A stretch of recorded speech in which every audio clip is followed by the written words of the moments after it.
தேசத்தின் வங்கியாளரான இலங்கை வங்கிக்கு இன்று ஒரு மிக முக்கிய நாள். அதாவது தனியே வியாபார நோக்கத்துடன் செயற்படுவதோடு மட்டுமல்லாமல் இலங்கை வங்கியானது சோஷல் கோஆப்ரேட் சோஷியல் ரெஸ்பான்சிபிலிட்டி, அதாவது சமூக பொருளாதார பொறுப்புகளுடன் செயற்படுவதன் ஒரு அங்கமாக இன்று நீர்கொழும்பில் உள்ள இந்த பழங்கத்துறை கடற்கரை சுத்தப்படுத்தும் நிகழ்விலே இலங்கை வங்கியானது இன்று பங்கு பெற்றியுள்ளது.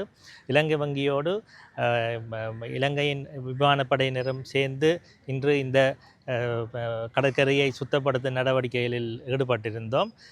தனியே இந்த இடத்தை மட்டுமல்லாமல் இலங்கை வங்கியானது பல்வேறுபட்ட இவ்வாறான சமூக பொருளாதார சமூக மேம்பாடு சம்பந்தமான இவ்வாறான நடவடிக்கைகளிலும் ஈடுபட்டு வருகின்றன.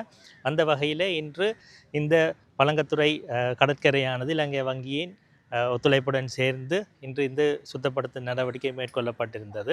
தனியே இன்று மட்டும் இந்த நடவடிக்கையை மேற்கொண்டு விட்டு அதை கைவிடுவதோடு மட்டுமல்லாமல் தொடர்ச்சியாக இந்த கடற்கரை இவ்வாறான ஒரு சுத்தமான ஒரு சூழலில் பேணுவதற்கு இலங்கை வங்கியானது என்றென்றும் தனது பங்களிப்பினை வழங்கி வருகின்றது. அத்தோடு கடந்த மாதத்தில் கூட நாங்கள் கொழும்பில் புறநகர் பகுதியில் உள்ள கடற்கரை பகுதியில் இவ்வாறான ஒரு சுத்தப்படுத்தும் முகாமினை நடத்தியிருந்தோம்.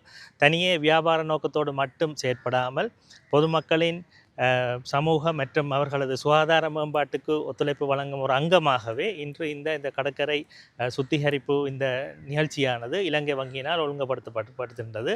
மிகவும் வெற்றிகரமாக இலங்கை வங்கி ஊழியர்கள் மற்றும் நலன் விரும்பிகள், வாடிக்கையாளர்கள் மற்றும் அண்மித்துள்ள பாடசாலை மாணவர்கள் என பலர் இந்த சுத்திகரிப்பு இந்த நடவடிக்கை நிகழ்ச்சியிலே பங்கு பெற்றிருந்தனர். அவர்கள் அனைவருக்கும் இலங்கை வங்கியின் சார்பில் நன்றியை தெரிவிப்பதோடு என்றென்றும் தோளோடு தோள் நின்று இலங்கை வங்கியானது எமது வாடிக்கையாளர்களுக்கும் பொதுமக்களுக்கும் நற்சேவைகளை வழங்க வரும் என்பதில் எவ்வித ஐயமும் இல்லை.